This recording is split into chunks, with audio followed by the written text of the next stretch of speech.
शब्द कहने का अर्थ है वर्णों के सार्थक समूह को हम लोग शब्द कहते हैं।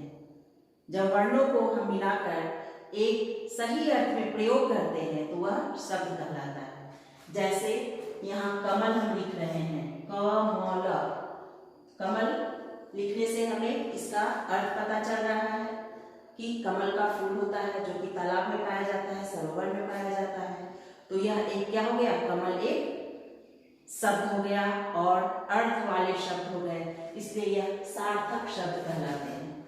ये कौन सा शब्द कहलाएंगे, सार्थक शब्द। दूसरा मकल, मकल, ये मकल, इससे कोई शब्द नहीं होता, ये वर्णों को इधर से उधर करके लिख दिया गया है, इसलिए इसका कोई अर्थ नहीं निकल रहा है।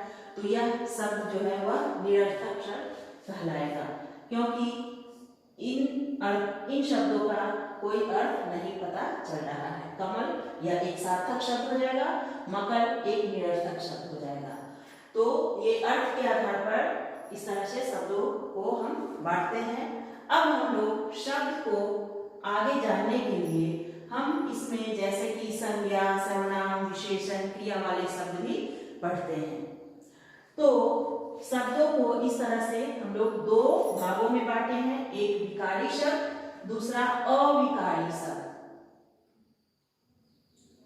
विकारी शब्द कहने का अर्थ है, विकारी शब्द में संज्ञा, सर्वनाम, विशेषण और क्रिया, इसे हम लोग अव्यय भी कहते हैं। तो अव्यय कहने का अर्थ है, या विकारी शब्द कहने का अर्थ है संज्ञा, सर्वनाम, विशेषण और क्रिया वाले शब्द। विकारी शब्द संज्ञा, सर्वनाम, विशेषण और क्रिया वाले शब्द जो है वो विकारी शब्द आते हैं। क्यों? क्योंकि विकारी शब्द में लिंग, वचन और काल, लिंग, वचन और काल अर्थात टाइम के आधार पर क्या हो जाता है, बदलाव आ जाता है। जैसे हम किसी लड़की के लिए कोई शब्द प्रयोग करते हैं,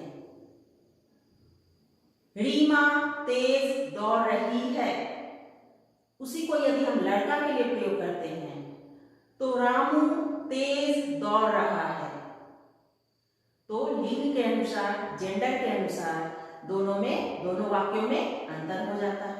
तो ये सभी शब्द क्या हो जाएगा, संज्ञा वाले शब्द हैं, और ये विकारी शब्द जो है वो लिंग, वचन और काल के अनुसार जो है वह क्या हो जाएगा, इसमें बदलाव आ जाता है।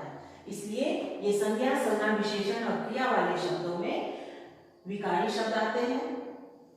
विकारी शब्द कहने का अर्थ है जिन शब्दों में लिंग, वचन, लिंग कहने का अर्थ है जेंडर, वचन कहने का अर्थ है नंबर और काल कहने का अर्थ है टाइम।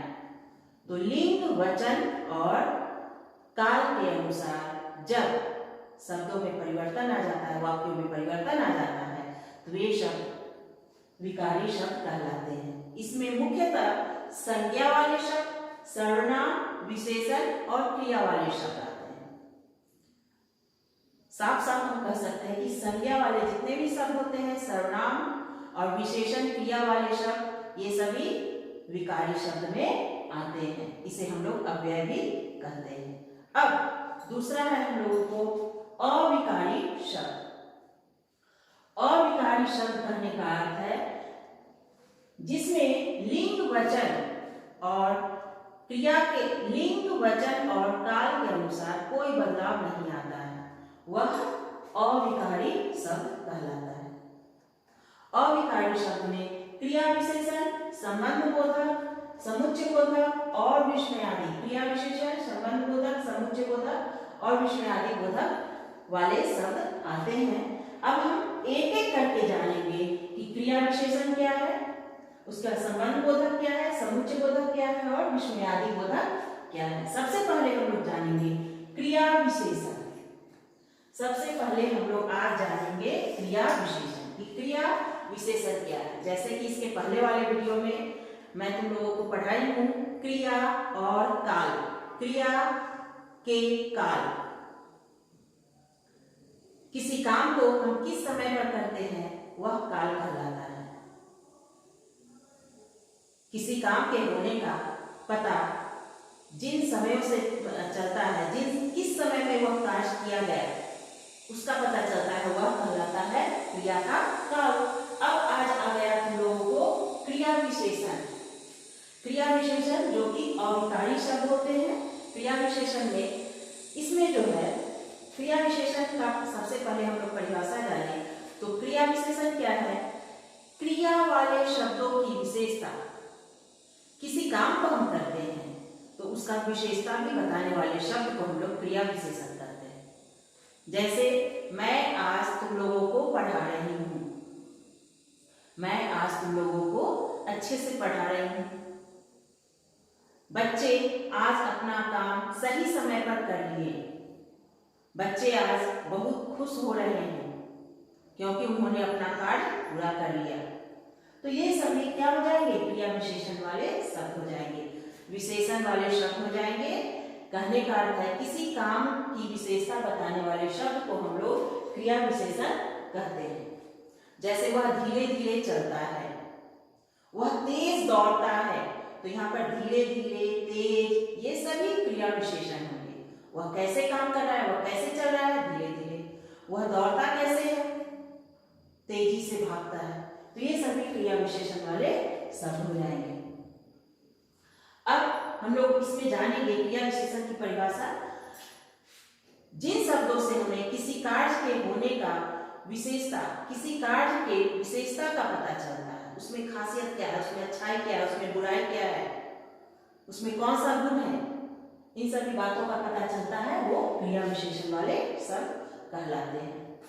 अब दूसरा है, इसमें हम लोग आगे जानेंगे कि क्रिया विशेषण कितने तरह के होते हैं। क्रिया विशेषण के मुख्यतः 4 भाग बताए गए हैं, 4 तरह के होते हैं। नंबर 1 कालवाचक, नंबर 2 स्थानवाचक, नंबर 3 परिमाणवाचक, नंबर 4 रीतिवाचक।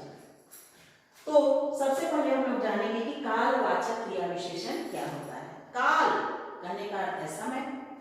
कालवाचक क्रिया विशेषण कहने का मतलब है जब किसी काम को होने का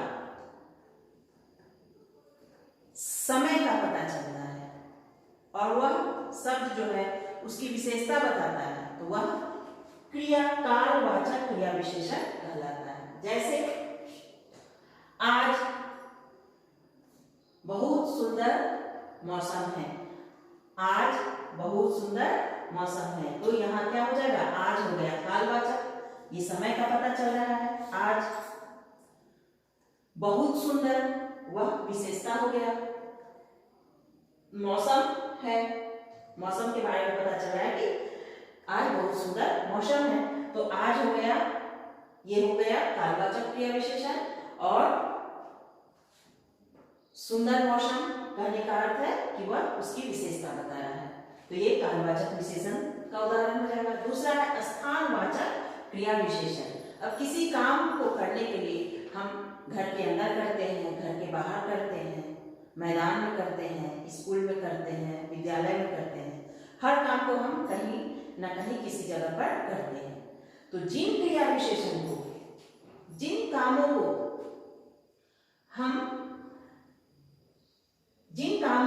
करने के लिए हम किसी जगह का प्रयोग करते हैं वह स्थान बताता है, वह क्रिया विशेषण कौन सा क्रिया विशेषण होगा? स्थानवाचक क्रिया विशेषण होगा। जैसे ऊपर चिड़िया उड़ रही है, चिड़िया कहाँ उड़ रही है? ऊपर, यह एक विशेषता हो गया। तो ये ऊपर चिड़िया, आकाश में ऊपर चिड़िया उड़ रही है, ऊपर आकाश में चिड़िया उड़ रही है। या पेड़ पर कोयल कूक रही है, तो ये हो गया कोयल की विशेषता कि वह कूक रही है पेड़ की डाल पर। कहाँ पर? पेड़ की डाल पर, नीचे, बाहर, ये सभी स्थानवाचक विशेषण के उदाहरण हो जाएंगे। आगे है परिमाणवाचक विशेषण। परिमाण कहने का अर्थ होता है मात्रा, क्वांटिटी। परिमाणवाचक विशेषण कहने का अर्थ है किस मात्रा में, कैसे किसी काम की विशेषता जो बताते हैं वे परिमाणवाचक क्रिया विशेषण कहलाते हैं। जैसे ज्यादा, कम, लगभग।